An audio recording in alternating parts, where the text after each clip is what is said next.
मैं मंच पे बुलाना चाहूंगा बादल भारद्वाज, एक्टर, सिंगर, इन्फ्लुएंसर।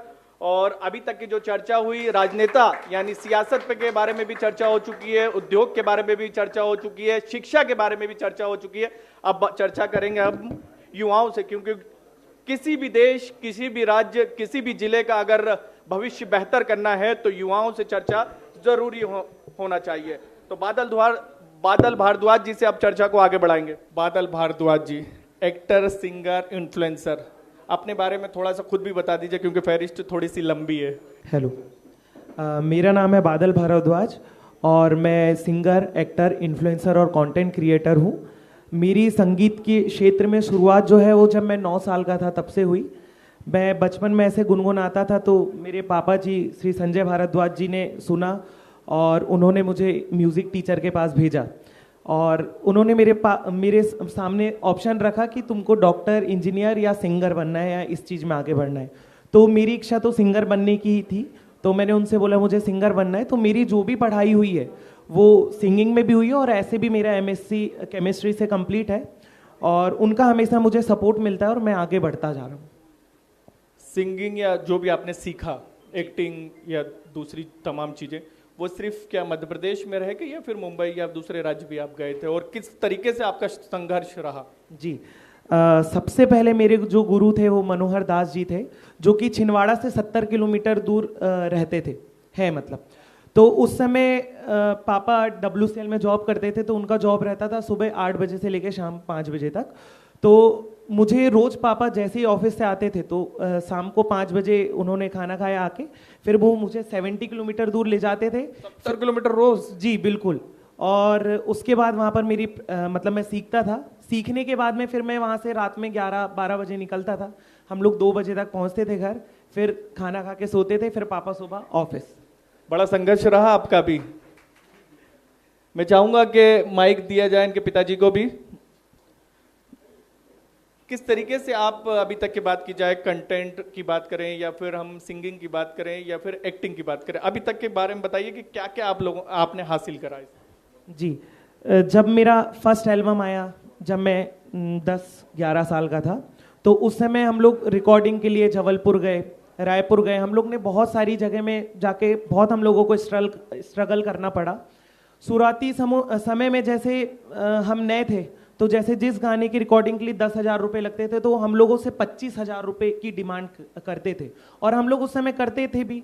फिर धीरे धीरे करके जैसे जैसे हम लोगों को नॉलेज होता गया, तो एक एम था कि हमारे छिंदवाड़ा ज़िले में हमारा खुद का स्टूडियो है, फिल्म स्टूडियो हो। उसका जिक्र जी जी, एक स्टूडियो के बारे में आपके बारे में बताया जा रहा था कि स्टूडियो आप बेहतर है, बहुत बेहतर है जी। और ये भी कहा जा रहा है कि टक्कर दे रहा है मुंबई से। ऐसा क्या है आपके स्टूडियो के अंदर जो दूसरों से बेहतर बना रहा है? वो भी एक छिंदवाड़ा मध्य, ये कह सकते हैं कि शहर तो बड़ा खूबसूरत है छिंदवाड़ा, लेकिन छोटा शहर है, भोपाल, इंदौर या बड़े शहरों की, नागपुर की बात करें तो। जो हमारा स्टूडियो है वो MP और छत्तीसगढ़ का टेक्नोलॉजी के माध्यम से सबसे हाईटेक फिल्म स्टूडियो है, जहाँ पर मतलब जो चीज़ें मुंबई में होती है वो भी अब छिंदवाड़ा में होती है। और अभी हमारे पास मुंबई से, बेंगलोर से, बड़ी बड़ी सिटी से यहाँ पर वहाँ छिंदवाड़ा रिकॉर्डिंग करवाने आते हैं, क्योंकि वहाँ पर जो चार्जेस हैं स्टूडियो के वो बहुत ज़्यादा हाई है और छिंदवाड़ा में होने के कारण हमने बहुत नॉमिनल चार्जेस रखे हैं जी। और हमारा स्टूडियो खोलने का मोटिव ये है कि जो मुझे शुरुआत में जो स्ट्रगल करना पड़ा, देखना पड़ा, तो वो हमारे छिंदवाड़ा जिले के आर्टिस्टों को ना करना पड़े। बेहतर पूछना चाह रहा था मैं, किस तरीके से आपका स्टूडियो में क्या क्या क्वालिटी है, तमाम चीजें?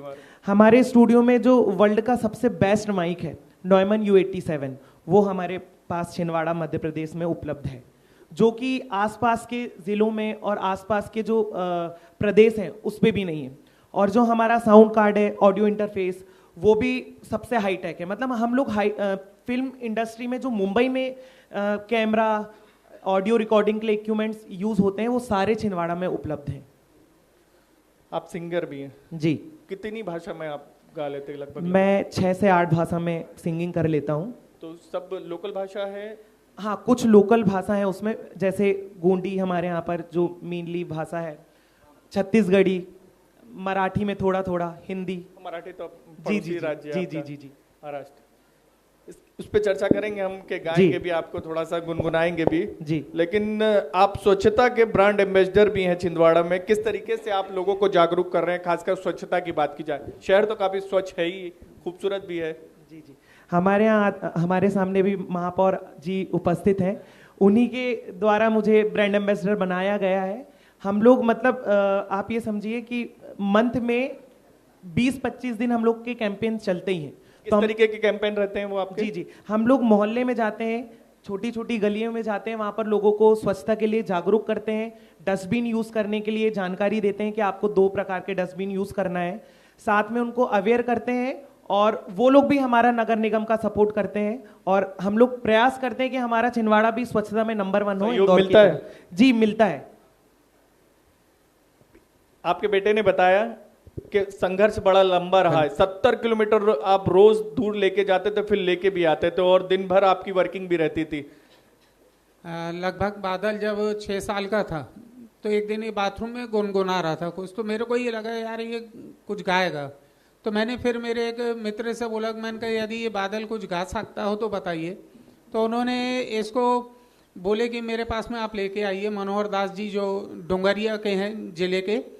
तो उन्होंने जब ये बोला तो मैंने कहा ठीक है मैं इनको लेके आता हूँ। तो लगभग 7 साल की उम्र में मैं इसको लेके 4 महीने तक लगातार सुबह से लेके शाम तक, ऑफिस का गैप भी मैंने किया 4 महीने, 70 किलोमीटर रोज सवेरे जाता था 8 बजे और रात को 2 से 3 बजे आता था ताकि ये सीखे। और उस समय पे इसका नौ दुर्गा का तैयारी भी चल रही थी, तो वहाँ पे जो छिंदवाड़ा जिले के सबसे वरिष्ठ सिंगर हैं आदरणीय GL धरुवे जी, जो कि अब हमारे बीच में नहीं है, पहला मंच उन्होंने इसको वहाँ पर दिया। उसके बाद लगातार इसके मंच मिलते रहे, संगीत में ये आगे बढ़ते रहा और मेरी जिंदगी में एक ही लक्ष्य है कि मेरा बेटा बादल भारद्वाज, ये छोटा बेटा है मेरा सागर, मेरी जिंदगी और मौत के सब कुछ यही है और मैं उनको उस स्थान पे देखना चाहता हूँ जो आज की जरूरत है। और खास तौर बादल को बादल बनाने में छिंदवाड़ा जिले के सारे पत्रकार साथियों का, छिंदवाड़ा जिले के एक एक नागरिकों का, राजनीतिक दल के सारे लोगों का जो आशीर्वाद इसने सहयोग मिला है, मैं उनका जिंदगी भर भी यदि ऋण चुकाना चाहूंगा तो मैं इस जन्म में नहीं चुका पाऊंगा। बादल, तो फिर तो आप आत्मनिर्भर तो है ही, लेकिन दूसरों को रोजगार भी देते होंगे। कितनी बड़ी टीम है आपकी और किस तरीके से कार्य करते हैं, क्योंकि उस जिले में हम हैं जहां पर रोजगार को लेकर सवाल उठते रहे हमेशा। जी, स्टूडियो की बात की जाए तो हमारे स्टूडियो में 8 से 10 एम्प्लॉयज हैं जो कि लगातार वर्क कर रहे हैं। जैसे उनमें से एक हमारे स्टूडियो में जो साउंड रिकॉर्डिस्ट हैं, ऑडियो इंजीनियर, वो खुद बहुत बड़े लिरिसिस्ट हैं। छिंदवाड़ा के ही आपके जितने भी वर्किंग टीम में हैं? जी जी, पूरे छिंदवाड़ा के हैं। हमारे जो DOP हैं वो भी छिंदवाड़ा के हैं और जो हमारे इंजीनियर हैं वो मेनली बहुत बड़े लिरिसिस्ट हैं। उनके 5000 से ज़्यादा गाने जो हैं वो रिलीज हो चुके हैं T सीरीज, जी म्यूजिक, ऐसी बड़ी बड़ी कंपनी से। तो वो पहले दिल्ली में एज अ रिकॉर्डिस्ट वर्क करते थे, तो उनसे हम लोगों ने बोला कि आप अब छिंदवाड़ा आ जाइए, अपने छिंदवाड़ा में भी स्टूडियो हो गया है। तो अब उनके लिए भी बहुत अच्छा हो गया क्योंकि उनका परिवार भी यहीं रहता है और साथ में उनका जो पैशन है वो भी यहाँ पूरा हो रहा है। बादल, शुरुआत में तो दिक्कत आती होगी भरोसा जीतने के लिए, क्योंकि आप बता रहे कि दिल्ली, मुंबई, अलग अलग राज्यों से अब आपके पास काम आने लगे, लेकिन शुरुआत में छिंदवाड़ा जैसे छोटे जिले पे भरोसा, एक बादल भारद्वाज कौन है किसी को भी नहीं पता, लेकिन एक भरोसा किस तरीके से आपने जीता, विश्वास? जी, जब हम लोगों का स्टूडियो खुला था तो उस समय बाहर से, मुंबई से, दिल्ली से, चेन्नई से हमने इंजीनियर्स बुलाए थे। तो इंजीनियर्स आए, 2 दिन रहे। छिंदवाड़ा बहुत छोटी सिटी है, शुरू में काम आता नहीं था तो वो लोग छोड़ के चले जाते थे। बहुत मुश्किल हुई, फिर धीरे धीरे हम लोग मेरे ही सॉन्ग के माध्यम से हम गाने रिलीज करते गए। फिर बीच में हम लोगों की एक शॉर्ट फिल्म हम लोग ने रिलीज किए थे, भूमिका, कोविड वैक्सीन अवेयरनेस के ऊपर थी। तो उसके माध्यम से धीरे धीरे धीरे लोगों तक हमारा कंटेंट पहुंचे और फिर लोग विश्वास करके आते हैं। 600 से ज्यादा गाने, वीडियो, तमाम चीजें आपने बनाई। कुछ ऐसा रहा जिसके पीछे आपने बड़ी मेहनत करी हो, लंबा वक्त करा हो, टीम ने मेहनत करी हो, उसके बारे में थोड़ा सा बताइए। मेरा जो पहला एल्बम था, मैं जब 10-11 साल का था तब रिलीज हुआ था। उसके बाद से 2014 तक मेरे 15-20 एल्बम रिलीज हुए थे, पापा ने करवाए, पर मुझे सफलता नहीं मिल पाई थी जैसी चाहिए रहती है। तो बहुत डिमोटिवेट होता था मैं कि इतना मेहनत कर रहे हैं, इतने सारी चीज कर रहे हैं आना जाना, पर भी कुछ होता नहीं था। फिर 2014 में मेरे एक एल्बम है क्यूट गणेशा, जो कि सोनोटेक म्यूजिक से आया है, दिल्ली की कंपनी से। तो वो सॉन्ग भी लेट हो गया था गणेश उत्सव से पहले, मतलब रिलीज होना था उसको 15-20 दिन पहले, पर वो एक ही दिन पहले रिलीज हो पाया। फिर गणेश उत्सव की हम लोग स्थापना कर रहे थे घर में, तो एकदम से मुझे मेरा गाना सुनाई दिया बाहर, तो मुझे विश्वास नहीं हो कि मेरा गाना बज रहा है। फिर मैं छत पे गया घर की, तो मैंने सुना इधर से भी आवाज़ आ रही, उधर से भी, पर भी मुझे नहीं ट्रस्ट हुआ। फिर लोगों के कॉल आने लगे, बधाई आने लगी। तो मतलब मेरा सबसे बड़ा अचीवमेंट मेरा सॉन्ग है डीजे पे नाचेगा सारा मोहल्ला भाई भाई, उसी को गा के सुना दीजिए जी। आप, तो एक काम करिए जी। भाई भाई भाई भाई डीजे पे नाचेगा सारा मोहल्ला, आया है गौरी का लल्ला। डीजे पे नाचेगा सारा मोहल्ला, आया है गौरी का लल्ला। भाई भाई भाई भाई भाई भाई। धन्यवाद।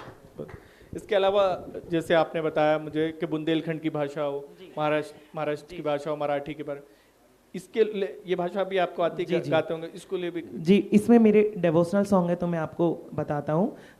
एक गणेश भगवान का ही सॉन्ग है। आ गए री गौरा के लल्ला, चूहा के संगे आए हैं। आ गए री गौरा के लल्ला, चूहा के संगे आए हैं। खुरमा बतिया कभी ना खावे, खुरमा बतिया कभी ना खावे, लंबोदर जी सूंड हिलावे। आ गए री गौरा के लल्ला, चूहा के संगे आए हैं। बादल जी, अभी आप बता रहे थे कि छिंदवाड़ा के ही तमाम आपकी टीम के जितने भी हैं, सब टीम में सब छिंदवाड़ा के ही रहने वाले जी। शुरुआत के दौर में तो संघर्ष करना पड़ा होगा कि लोगों को कनेक्ट करना पड़ा होगा, ये तमाम चीज़ें देखने को मिली होगी, विश्वास नहीं हो कि करियर बनाए कि नहीं। किसी के माता पिता वो भी छिंदवाड़ा में बोले एक्टर, सिंगर, इन्फ्लुएंसर बन जाइए। इसको बहुत प्रॉब्लम आती है। जब मैंने मतलब शुरुआत किया था, तो उस समय मेरी मम्मी और पापा को रिलेटिव्स, आसपास के लोग बोलते थे, कहाँ आप गवैया बना रहे हैं, कहाँ आप इसको इस फील्ड में डाल रहे हैं, इसमें कुछ नहीं होने वाला। मतलब बहुत डीमोटिवेट होता गया, और अभी भी कभी कभी होता हूँ, लेकिन हाँ अब सब सही है तो कोई दिक्कत नहीं है, पर बहुत डिमोटिवेशन आता है सर। परिवार का तो साथ बहुत मिला हो? जी, परिवार का साथ बहुत मिला। मम्मी को भी दे ही दीजिए, मम्मी भी बताई देंगी। अब तो खुशी मिलती होगी बेटे की तरक्की देख के आपको? हाँ, बहुत मिलती है। क्या कहेंगे? मैं ये कहना चाहूँगी कि बचपन से लेकर अब मतलब बच्चों को उनकी इच्छा के अनुसार रखते हैं, तो उनके भविष्य के लिए जो वो सोचते हैं तो उनकी इच्छा के अनुसार ही करना चाहिए। इसलिए हमने उनको उसी क्षेत्र में आगे बढ़ाया जिसमें उनकी इच्छा थी।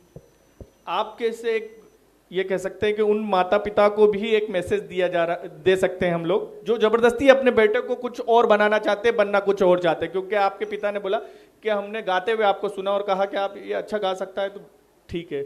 तो उन लोगों को क्या कहेंगे जिनके माता पिता जबरदस्ती इंजीनियरिंग, MBBS या कुछ और करवाना चाहते हैं, बच्चे का करने का मन कुछ और ही है? जी, मैं उन सभी पेरेंट्स से यही कहना चाहता हूँ कि उनके बच्चों के जिस चीज़ में रुचि हो उनको वही करवाना चाहिए। क्योंकि जैसे मैं हूँ, मुझे सिंगिंग का शौक है, तो मैं मेरे काम को और अच्छे से करता हूँ, मन लगा के करता हूँ, क्योंकि वो मेरा पैशन है। तो बस यही है कि जिस चीज़ में जिसका इंटरेस्ट है उसको आगे बढ़ना चाहिए। और अब तो हर चीज़ में स्कोप है। आप देखे होंगे कि पहले गेमिंग के लिए लोग कैसे होते थे, बट पेरेंट्स मना करते थे नहीं खेलना, लेकिन अभी गेमिंग में ही हमारे छिंदवाड़ा ज़िले के कई लोग हैं जो बहुत बड़े मुकाम में हैं। तो अब सभी चीज़ की पढ़ाई होती है, उसमें वो अपना करियर बना सकते हैं। सोशल मीडिया इन्फ्लुएंसर भी आप, हम देखते हैं कि जैसे जैसे आगे लाइक और कमेंट के लिए जो वर्गल बहुत आने लगे हैं जी, क्या कहेंगे उसको लेकर, कंटेंट को लेकर? जी, कंटेंट तो लोग फेमस होने के लिए ज़रूर वल्गर बनाते हैं, लेकिन हम लोग वैसा नहीं बनाते हैं। जैसे कि मैं कंटेंट क्रिएटर, हाँ। जी, तो हमारे जो कंटेंट रहते हैं वो मोटिवेशनल रहते हैं। मतलब हमारे हर एक वीडियो में एक संदेश रहता है जो कि लोगों को मोटिवेट करता है। किस तरीके से रहते हैं वो तमाम वीडियो? जैसे आपने अभी बताया स्वच्छता को लेकर आप मोहल्ले मोहल्ले जाते हैं, लोगों को बताते हैं, कंटेंट पूरा नुक्कड़ नाटक भी आप लोग करते होंगे, तो सोशल मीडिया के जरिए कैसे करते हैं आप लोग? सोशल मीडिया के जरिए मतलब हम लोग ना एक स्टोरी क्रिएट करते हैं। जैसे अभी महापौर जी के आदेश पे मैंने एक स्वच्छता की रील बनाया था कि हम चाहते थे कि लोग सोशल मीडिया के माध्यम से भी स्वच्छता में अवेयर हों। तो वो रील का संदेश ऐसा था कि हम लोगों ने मेरा भाई जो है सागर उसमें एक्टिंग कर रहा था, तो वो नॉर्मल कर्मचारी बना था स्वच्छता, और मैं एक पोस्टमैन बना था। तो सागर एक सफाई कर रहा था और उधर ही किसी ने कचरा फेंक दिया, तो सागर ने बोला कि कुछ नहीं हो सकता हमारा और इस देश का स्वच्छता में। तो मैंने उसको बोला कि सही में नहीं तो हो सकता। फिर उसने बोला कि कुछ तो हो सकता है। फिर हम लोगों ने ऐसा बनाया कि मैं पोस्टमैन हूं, तो हमने भारत के माध्यम से मतलब एक भारत देश का संदेश हमने लोगों के घर पहुंचाए, और फिर उसमें जो कर रहा था वो चीज उसको फ्लैशबैक में आई, और फिर लास्ट में हमारा यही संदेश रहा कि भारत देश की पुकार है कि स्वच्छता को नंबर। कंटेंट जो आप लोग बनाते हैं सब मिलके बनाते हैं या जी फिर आप ही बनाते हैं? मिलके बनाते हैं हम लोगों की 5-8 लोगों की टीम है। जैसे कि मैं हूँ, एक मेरा भाई है सागर भारद्वाज, एक मेरी बहन और फ्रेंड है कोमल वर्मा, वो है साथ में, और हमारे डीओपी अजय गुप्ता जी, आनंद जी और वैभव ग्वालियर जी। मतलब बहुत बड़ी टीम है, हम लोग सब लोग साथ में काम करते हैं, और धीरे धीरे करके हम लोगों का इंस्टाग्राम, यूट्यूब और सभी से अर्निंग भी जनरेट होने लगी है। कभी सोचा था कि मुंबई जाएंगे? जी, मैं 2019 में मैं मुंबई में ही था। भाभी जी घर पे जो सीरियल आता है उसमें हम लोग एज अ गेस्ट एक्टर आ चुके हैं। एक और बड़ा सीरियल था, मैं नाम नहीं ले सकता, उसमें हम लोगों का हो गया था, लेकिन कोविड के कारण वो सारा चीज। मतलब ये क्या कोविड के बाद से आपने सोचा कि छिंदवाड़ा ही ठीक है? जी जी बिल्कुल, जैसी कोविड मतलब हम लोग छिंदवाड़ा वापस आए, तो वहाँ पर हम लोगों को फ्लैट लेना था मुंबई में, तो हमने सोचे कि वहाँ पर फ्लैट नहीं लेना चाहिए, हम छिंदवाड़ा में आए, हमारा खुद का हम स्टूडियो बनाए, और यहाँ के जो मेन आर्टिस्ट हैं उनको हम कैसे आगे बढ़ा सकते हैं, और जो उनके स्ट्रगल था वो उनको ना करना पड़े। तो हम लोग अभी भी ऐसा करते हैं, मतलब जो भी टैलेंटेड आर्टिस्ट है, जो सिंगिंग में बहुत अच्छा है, डांसिंग में अच्छा है, या इस टाइप की जो फील्ड है उसमें अच्छा है, तो हम उसको फ्री ऑफ कॉस्ट हमारे स्टूडियो के साइड से ऑडियो रिकॉर्डिंग करते हैं, और हमारी खुद की एक म्यूजिक कंपनी है श्रेयॉन म्यूजिक लेबल, उसके थ्रू हम गाना रिलीज करते हैं। जैसे ही हमारा गाना रिलीज होता है तो वर्ल्ड के 170+ प्लेटफॉर्म में उसका गाना आ जाता है। यानी ये कह सकते हैं कोविड कई जिंदगियों को बर्बाद कर दिया, लेकिन आपकी जिंदगी को बदल दिया। जी। मुंबई के बारे में थोड़ा सा संघर्ष उन युवाओं के लिए जो ये सोचते हैं कि ये मुंबई जाएंगे बहुत बेहतर करियर बनेगा और सब बड़ा बड़ा सपना देख के जाते हैं, उन लोगों के लिए क्या कहेंगे? स्ट्रगल तो बहुत करना पड़ता है, चाहे आप कितने भी बड़े एक्टर हो, कितने भी बड़ी आपकी फैन फॉलोइंग हो, लेकिन आपको ऑडिशन देना ही पड़ेगा। जैसे मैं आपको एक मेरा इंसिडेंट बताता हूँ। जैसे हर कोई का ना एक मैं सुनता हूँ, जैसे कोई मुझे बोलता है कि मैं सारेगामा पाके ऑडिशन में गया, लेकिन मुझसे वहाँ पर पैसे मांगे इसलिए मैं नहीं गया। बट ये बिल्कुल गलत है, पैसे नहीं लगते हैं उस चीज़ के। कोई भी आप रियलिटी शो में जाएं, पर उनका होता नहीं है, तो वो लोग बोल देते हैं कि हमको पैसे मांग रहे थे हम इसलिए गए, मतलब नहीं जा पाए। पर ऐसा नहीं। जैसे बिग बॉस 11 में सर मेरा हो गया था सिलेक्शन, और पर मैं सेकंड ऑडिशन में आउट हो गया था, तो फिर मैं नहीं जा पाया आगे। ये सच्चाई है जी। तो आपने बताया, नहीं तो लोग अब कह देते हैं कि पैसे लगते हैं। हाँ। युवाओं को लेकर बात की जाए तो हम जैसे छिंदवाड़ा जैसे छोटा शहर, कई लोग घबरा जाते हैं जैसे कि बुरा हो जाएगा या हम इतना पैसा लगा रहे हैं। आपके दिमाग में भी कुछ शुरुआती दौर में आया होगा कि हम छिंदवाड़ा में ये तमाम प्रयास कर रहे हैं, सफलता मिलेगी, असफलता तो हाथ नहीं लग जाएगी, दिमाग में कई चीजें चल रही होगी उस वक्त? सर ऐसा हुआ भी, जब हमने स्टूडियो यहाँ पर ओपन किया तो उस समय मतलब 2 साल तो बिल्कुल भी कुछ नहीं हुआ। फिर जब धीरे धीरे मैं ही मेरे करता रहता था कि जिससे स्टूडियो चलता रहे, क्योंकि मैं नहीं चाहता था कि हमारा स्टूडियो कभी भी बंद हो।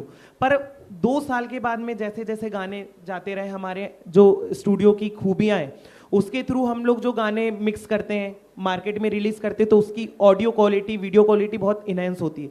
जैसे सर हमारे पास में फिल्म बनाने से रिलेटेड सारे इक्विपमेंट है, कैमरेज है हमारे पास 12K तक, और ऑडियो में भी सारा कुछ है। अब एक जानकारी और देना चाहता हूं कि अभी हम लोग एक शॉर्ट फिल्म वेब सीरीज बनाने वाले हैं। अभी उसका ऑडिशन हुआ था सर, और छिंदवाड़ा बेस ही रहेगी? जी, छिंदवाड़ा बेस, और उसमें पूरे आर्टिस्ट छिंदवाड़ा के हैं। अच्छा। और वो मतलब इंडिया के एक बहुत बड़े OTT प्लेटफॉर्म से आएगी। जी, उसका पायलट भी शूट हो चुका है। उसका नाम है सर अरावनी द किन्नर फाइल्स। वो किन्नरों के ऊपर है सर पूरी। बहुत बहुत धन्यवाद बादल भारद्वाज जी, आपने तमाम उन संघर्षों के बारे में, आपके बारे में बताया कि किस तरीके से आपने सफलता हासिल करी। बादलों की गड़गड़ाहट है, जो बादलों की आहट है वो लेकर आए हैं, और इससे छिंदवाड़ा को एक